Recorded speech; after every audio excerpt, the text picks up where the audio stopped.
Okay, Steve, thanks for joining us. After Saturday's game at Swindon Supermarine, a 2-1 defeat, what were your thoughts on that? Yeah, I mean, it's a game where I think it was a little bit like the Chippenham game, the way we set up. We really did need to score first. We didn't. We got back into the game. And at half time, I was sort of in the dressing room, listening to everybody and saying, we've got the win second half, and it was almost like a feeling that not they'd done the hard bit, but they expected us to go out there and then go on from from obviously drawing the game. And I said to them at half time, that's not the way this game is going to work. We've got to be from the off. We've got to be at it.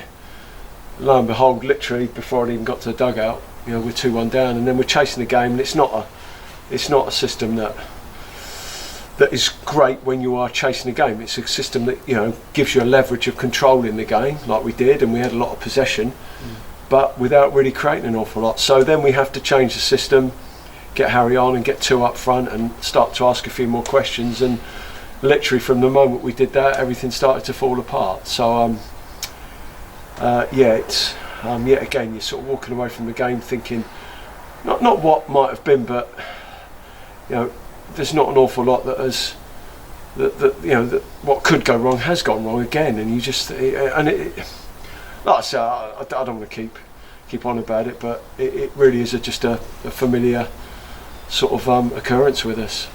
On a bright note about that game, Charlie Davis' goal was pretty spectacular, wasn't it? Yeah, it's a good goal from Chaz. I mean, we were right behind it, and it's a fantastic finish, and that's where you've got parity in the game.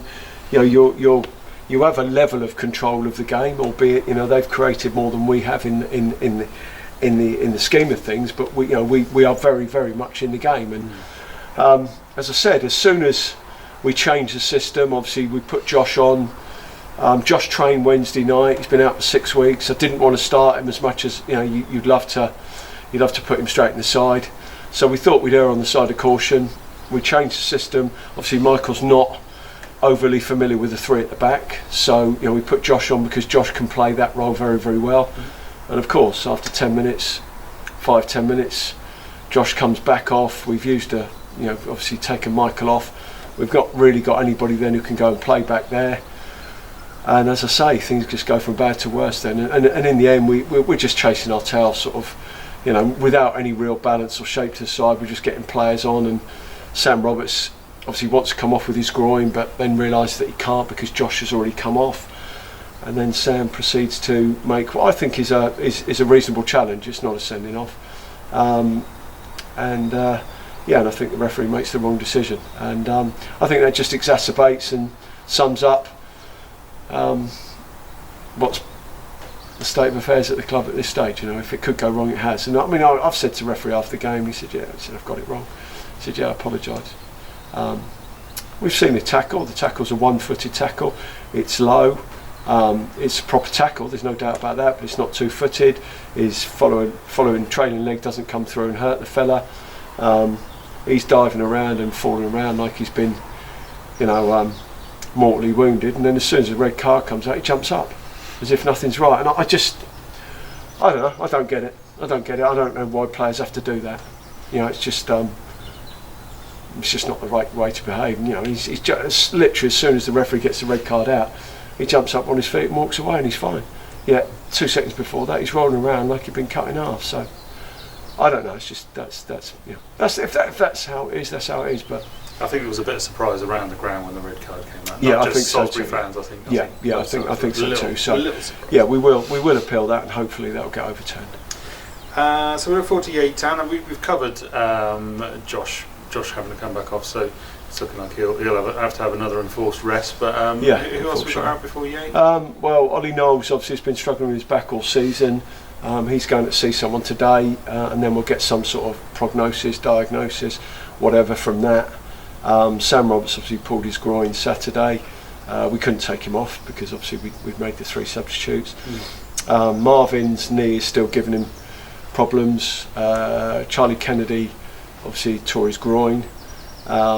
Shawnee is still struggling with his knee. I mean, Shawnee is another one. I said to Shawnee that he trained on Wednesday, he was going to play Saturday, and then he comes up on Friday and says sorry Gaffer, but my knee's still giving me a lot of jip, and I won't be fit. I say then you have to change your team around and change what the personnel around again from what you'd worked on Wednesday, and that's how it is, unfortunately. So yeah, I think there's 6 or 7 that are going to be major doubts for Saturday, unfortunately. And 6 or 7 is about where we are. Seems to be about where we are most weeks, isn't it? So I'm not saying even if those 6 or 7 were back, I think there's still 1 or 2 positions that we definitely need to fill, but they would make a difference and they give us more options as to Saturday certainly. Also looking slightly beyond Yate, we've actually slipped in a friendly with Newport County.